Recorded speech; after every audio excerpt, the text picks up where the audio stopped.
Hello，呢度係十頁書，我哋今集繼續呢本書欲罷不能，科技點樣令到我哋上癮，劃過唔停嘅手指，仲有冇得救呢？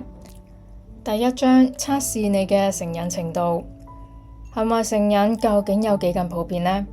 即使係最嚴重嘅成癮者，嗰啲需要住院治理，或者係因為成癮導致冇辦法過正常生活嘅人，亦都相當少見，唔到總人口嘅10%。但係中等程度嘅行為成癮其實非常普遍。呢一啲嘅癮頭令到我哋嘅生活變得比較單調無趣，降低咗我哋嘅工作效率，令到我哋唔再縱情去玩樂，同時減少咗我哋同其他人嘅互動。比起嚴重嘅成癮，中度成癮引發嘅心理創傷比較輕微，但係經年累月下，即使呢一啲輕微創傷，亦都會降低我哋嘅生活品質。要知道有幾多人受行為成癮之苦係非常困難，因為大多數嘅成癮者冇俾人揭露出嚟。有數十個研究試圖探討呢個議題。英國心理學教授葛瑞菲斯研究行為成癮超過20年，佢嘅研究堪稱係最完整嘅研究。葛瑞菲斯嘅說話速度好快，而且充滿住熱情，呢個並唔令人意外。因為佢嘅研究生涯先過咗一半，就已經發表咗500幾篇嘅論文。葛瑞菲斯非常聰明，佢23歲就拎到咗博士學位，而喺網絡熱潮嘅幾年之後先出現。葛瑞菲斯講：喺1994年，我喺英國心理學會嘅會議上面發表咗關於科技與成癮嘅論文。喺我發表論文之後，有一場記者會。喺當時，人們喺度討論緊嘅係拉霸機、電玩同埋電視成癮。有人問我係咪聽過網際網路呢個新玩意，佢係咪會引發新嘅成癮類型？葛瑞菲斯一開始唔知道應該點樣去看待網際網路，但係佢覺得網路可能會導致成癮係一個好有趣嘅睇法。於是佢向政府申請研究嘅經費，開始研究呢個議題。記者經常問葛瑞菲斯行為成癮嘅情況有幾咁普遍，但佢冇辦法提出一個確切嘅答案，因為相關嘅數據並不存在。因此佢決定同南加州大學嘅2位學者一齊揾出答案。佢哋檢視咗數十個精心挑選嘅嚴謹研究之後，喺2011年發表咗一篇周延嘅長篇論文。佢哋檢視嘅研究必須要符合幾個條件，至少要涵蓋500位嘅受訪者，包括男性、女性，年齡從16歲去到65歲。衡量方法必須要可靠，而且係嚴謹嘅研究支持呢一啲嘅方法。佢哋最後選擇咗83個嘅研究，涵蓋咗嚟自4大洲嘅150名嘅受訪者。呢一啲嘅研究聚焦於賭博、愛、性、購物、網路、運動同埋工作嘅成癮，以及酒精、香煙、麻醉劑同埋其他物質嘅成癮。最後得到嘅結果係喺過去12個月當中，有高達40億嘅人口至少有一種行為成癮嘅問題。呢一個並唔係一個小嘅問題。葛瑞菲斯同研究嘅同僚指出，幾乎有半數人嘅人口體驗過下列嘅症狀：冇辦法自由選擇要停止或者繼續呢一個嘅行為，即係喪失咗自主權，以及與此行為相關嘅不良後果。換句話講，呢一啲人冇辦法預測呢個行為係幾時發生、持續幾耐、幾時會停止，或者自己可能會產生邊一啲同呢一個嘅成癮行為有關嘅其他行為。最後呢一啲人會放棄其他嘅活動，即使唔放棄，亦都唔會再享受嗰一啲嘅活動。成癮行為嘅進一步負面影響可能包括冇辦法喺工作同埋社交活動或者係嗜好上面扮演好其他嘅角色，社會關係受損、犯罪行為同埋法律問題、涉入危險嘅情景、身體受傷同埋功能受損、財務損失或者係情緒嘅創傷。有啲嘅癮頭隨住科技創新同埋社會變遷越演越烈。一項最新嘅研究指出，高達40% 嘅人口受住某種形式嘅網絡成癮所苦，不論係電郵、電玩定係色情內容。另一個研究發現，美國大學生樣本人口嘅48%網路成癮者，仲有40%係邊緣或者係潛在成癮者。當呢啲學生被問及佢哋同網路嘅互動關係，大多數人表示呢一個關係產生咗負面嘅後果，佢哋嘅工作、人際關係同埋家庭生活嘅品質變差，因為佢哋將太多嘅時間花喺網絡上面。喺呢個時候，你可能不禁猜想，你或者係你嘅親朋好友係咪已經對網絡上癮？下一頁係網路成癮嘅測驗，20個問題當中，其中5個問題。呢一個測驗廣泛被用嚟檢測人們係咪對網絡成癮。如果你嘅分數係7分以下，代表你完全冇網絡成癮嘅跡象。8到12分就係表示輕度網絡成癮，表示你可能偶爾花太多時間上網，但係你大致上能夠控制自己上網嘅時數。13去到20分，代表係中度嘅網絡成癮，表示你同網絡嘅關係偶爾或者係經常為你帶嚟問題。21去到25分就係代表重度網絡使用者，表示網絡對你生活嘅造成重大影響。本書嘅第3部分將會說明得到高分嘅人點樣解決呢一啲嘅問題。除咗網絡成癮，有46% 嘅人表示佢哋冇智慧型手機就活唔到落去。有啲人寧願自己受傷都唔想手機跌傷。有80% 嘅青少年每個鐘都會至少查看手機1次。成人每日花喺手機嘅平均時間由2008年為15分鐘，去到2015年時間拉長去到2個鐘48分鐘。將更加多嘅時間花喺行動裝置係一件好危險嘅事，因為隨身裝置比較容易導致上癮。喺一項研究當中，60% 嘅受訪者表示佢哋會一集接住一集咁樣睇電視影集，去到最後睇完嘅集數會比原本預期嘅多好多。高達59% 嘅人表示佢哋好依賴社群媒體，呢一種嘅依賴已經令到佢哋覺得唔開心。喺呢一群人嘅當中，有半數人話佢哋每個鐘至少要上1次社群網站1次。經過1個鐘之後，佢哋就會開始感到焦慮、暴躁，而且冇辦法集中注意力。喺2015年，全球有2億8千萬名智慧型手機成癮者。如果呢一啲人集結組成無手機恐懼症嘅合眾群，將會成為全世界人口第4多嘅國家，僅次於中國、印度同埋美國。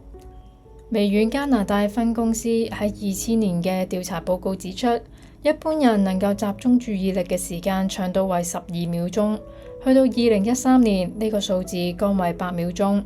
微軟提供一個比較嘅數據，金魚能夠集中注意力嘅時間長度為9秒鐘。呢一份報告宣稱，人類嘅注意力逐漸喺度減弱。18去到24歲嘅年齡層，有77% 表示佢哋冇嘢做嘅時候，會做嘅第一件事就係拎起手機，然後去做第二啲事。有87% 嘅人講，佢哋成日都放空發呆，或者係連續睇咗好多集嘅電視影集。但係更加令人擔心嘅係，微軟請咗2000名嘅年輕人注意睇電腦熒幕上面一連串嘅數字同埋英文字母，結果發現花比較少時間喺社群媒體嘅人表現遠比其他人要好。成癮嘅歷史，成癮最早係指一種好強嘅連結關係。喺古羅馬時代，上癮代表被判苦役。假如你爭人錢，但冇能力償還，法官就會俾你同成癮判決。你會被逼好似奴隸般咁樣工作，直到還清債務。一個成癮一詞最早嘅用法，但係經歷過長時間嘅演化，成癮後嚟變成用嚟描述任何難以打破嘅連結。假如你好鍾意飲葡萄酒，你就係一個葡萄酒成癮者；假如你好鍾意睇書，你就係一個閱讀成癮者。成為一個成癮者嘅本質並冇乜嘢唔啱，好多嘅成癮者只係普通人，只不過佢哋真係好鍾意食、飲、玩牌、睇書啫。所謂嘅成癮者就係對某一種嘅事物非常熱衷嘅人。隨住時代嘅演進，成癮一詞嘅嚴重程度亦都跟住降低。喺19世紀，醫學界將一股嘅新風潮吹向全世界。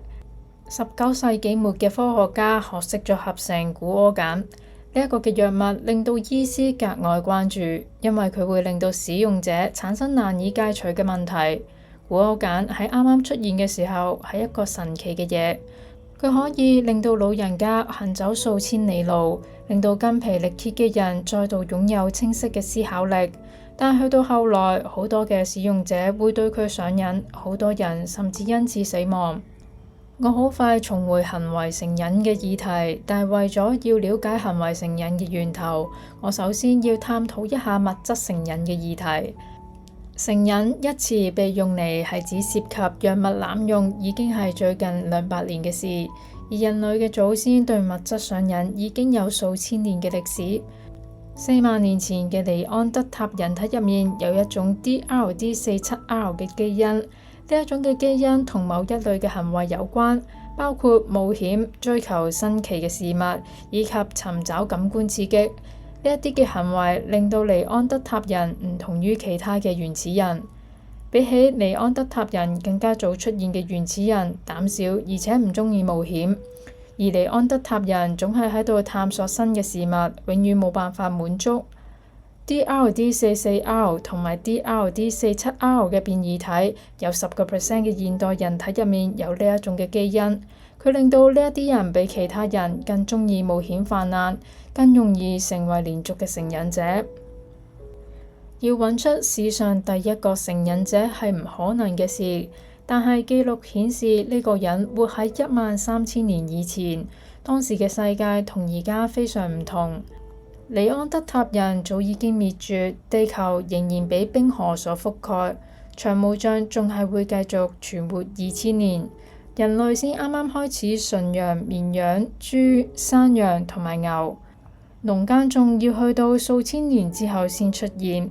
但係喺東南亞嘅帝汶島上面，有一個人偶然發現咗檳榔。檳榔係香煙嘅近親，佢比起香煙更加古老、更加原始。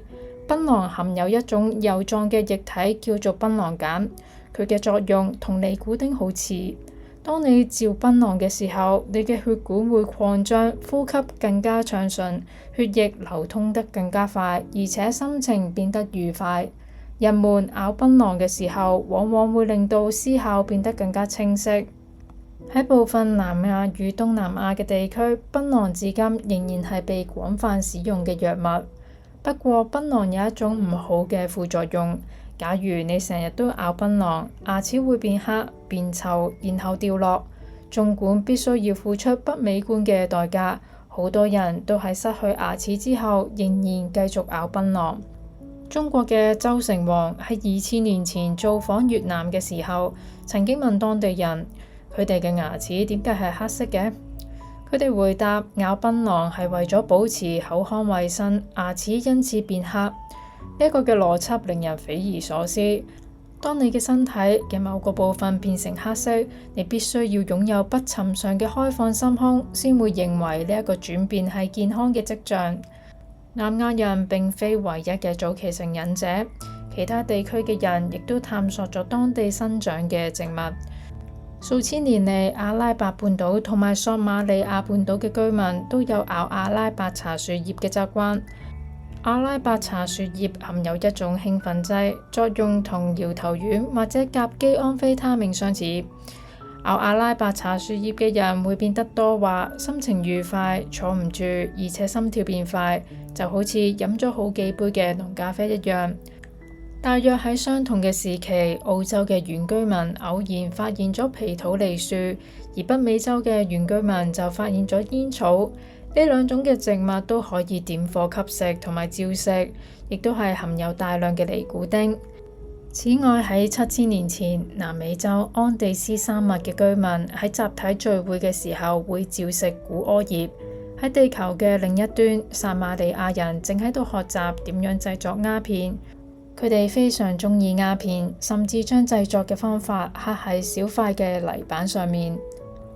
我哋所認知嘅物質成癮要去到相當晚期先至出現，因為佢需要仰賴複雜嘅化學知識同埋昂貴嘅設備。喺喺影集《絕命毒師》當中，原本係化學老師，後嚟變成咗製毒師嘅懷特，非常執着於製造成分精純嘅毒品。佢所製作嘅藍天送到高達99.1%，從此一舉成名，同時賺得數百萬美元嘅黑心錢。但係喺現實世界當中，吸毒者有乜嘢毒品就會買啲乜。因此，甲基安非他命嘅毒販會將純度高嘅毒品加以稀釋。先唔理純度嘅問題，甲基安非他命嘅製程複雜精細，而且需要技術。其他嘅作品亦都如此。呢一啲嘅毒品化學製成已經同原料植物嘅原始成分非常唔同。早喺毒品成為大生意之前，醫師同埋化學師就嘗試透過錯誤或者意外發現咗毒品嘅作用。78歲嘅克里斯蒂森爵士喺1875年獲選為英國醫學會第44屆嘅主席。克里斯蒂森係個高大、嚴肅而且神情古怪嘅人，佢行醫咗50年。當時嘅英國人流行用砒霜、花木闢鹼同埋氰化物嚟毒殺敵人。克里斯蒂森想知道毒物對人體會產生啲乜嘢影響，但係自願嘅服毒者好難揾到。於是佢數十年嚟不斷服下及吐出各種危險嘅毒物，並喺失去意識之前及時記錄各種毒物嘅作用。克里斯蒂森嘗試過毒物當中有一種好小型嘅綠色樹葉會麻痹佢嘅口腔，帶嚟佢持久嘅活力，並且令到佢覺得自己年輕咗好幾十歲。克里斯蒂森嘗試過呢一種樹葉之後，覺得全身上下都充滿咗精力，於是佢決定出去散步。根據佢嘅記錄，佢喺9個鐘之後返到屋企，大約行走咗25公里，但係佢既唔覺得餓，唔覺得口渴。第二日朝早起身，仲覺得精力充沛，充滿元氣。佢照食嘅係古柯葉，亦都就係古柯鹼嘅原料。喺英國東南方大約1600公里嘅維也納，有個好年輕嘅神經學家，亦都對古柯鹼進行咗實驗。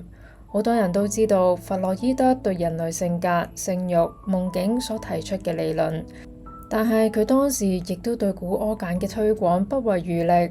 科學家喺30年前初次合成咗古柯鹼。弗洛伊德讀過克里斯蒂森嘅文獻之後，對於80歲嘅高齡老人能夠一次步行25公里嘅神奇事蹟非常感興趣。弗洛伊德發現古柯鹼唔單止能夠為自己帶嚟充沛嘅精力，仲能夠改善佢經常發作嘅抑鬱症同埋消化不良嘅問題。喺佢寫俾未婚妻瑪莎嘅900幾封情書入面，弗洛伊德寫道：如果順利嘅話，我會寫一篇關於古柯鹼嘅論文。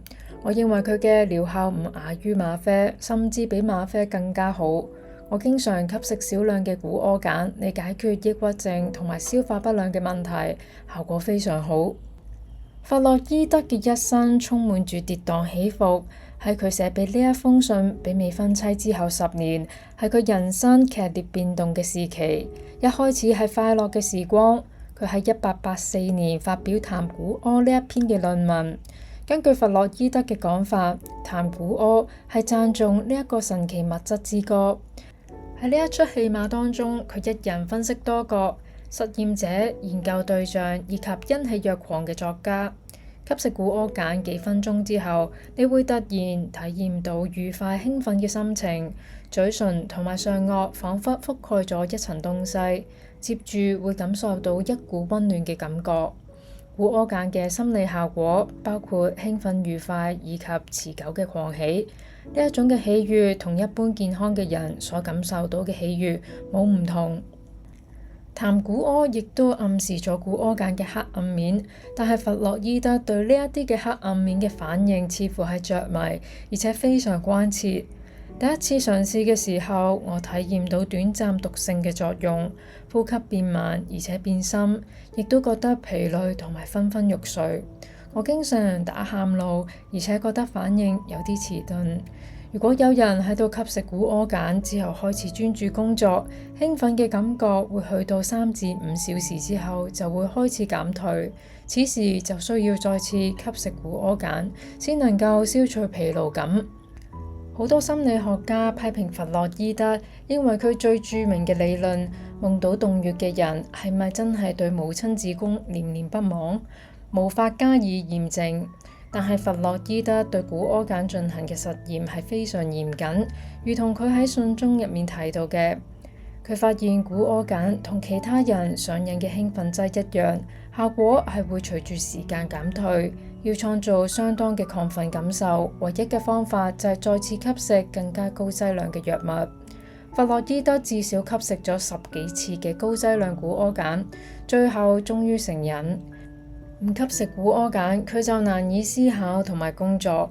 佢亦都相信自己最傑出嘅理論係喺古柯鹼嘅影響下開花結果。喺1895年，佢嘅鼻腔受到感染，必須要做手術治療鼻翼嘅塌陷。佢曾經寫信俾好友耳鼻喉科醫師費利斯，生動描述咗古柯鹼嘅作用。諷刺嘅係，唯一能夠舒緩鼻腔不適嘅方法就係再次吸食古柯鹼。當疼痛格外嚴重嘅時候，佢就會將溶解喺水中嘅古柯鹼塗抹喺鼻腔入面。1年之後，弗洛伊德好沮喪嘅作出結論：古柯鹼係個害處大過益處嘅嘢。1896年，喺吸食古柯鹼12年之後，弗洛伊德被迫完全禁止使用古柯鹼。弗洛伊德點會只係見到古柯鹼嘅益處，而睇唔到佢可怕嘅害處呢？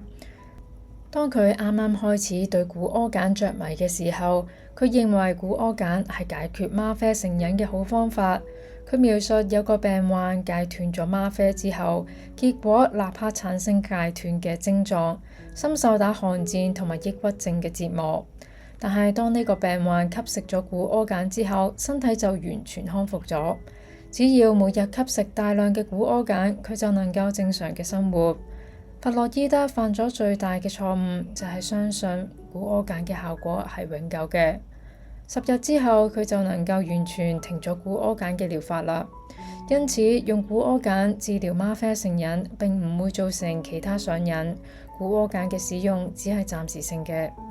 弗洛伊德受到古柯鹼引誘嘅原因係，當時嘅社會普遍認為，只係身心軟弱嘅人先會有成癮嘅問題，天才同成癮無法共存。而佢就同克里斯蒂森一樣，喺智力成就嘅高峰時期遇上咗古柯鹼。弗洛伊德對古柯鹼嘅誤解如此之深，竟然認為古柯鹼能夠取替並且根除嗎啡成癮。佢並非唯一一個抱持呢一種睇法嘅人。喺佢寫到談古柯嘅20年前，有位美國南北戰爭嘅最終戰役受傷嘅南軍上校對嗎啡上癮，佢都相信自己能夠靠古柯鹼嘅藥酒克服嗎啡成癮嘅問題。佢嘅諗法係錯誤嘅，但佢發明嘅藥酒後來成為咗全世界最多人飲用嘅飲料。呢一本書欲罷不能嘅第一章就嚟到呢度先啦，下一條片我會繼續讀落去，記得訂閱頻道，撳鐘仔，等我出新片嘅時候，你會第一時間收到通知。如果你都中意呢條片嘅話，記得俾個 like 我，或者 PayMe 可以請我飲杯咖啡做會員支持我。我哋下一章節再見，拜拜。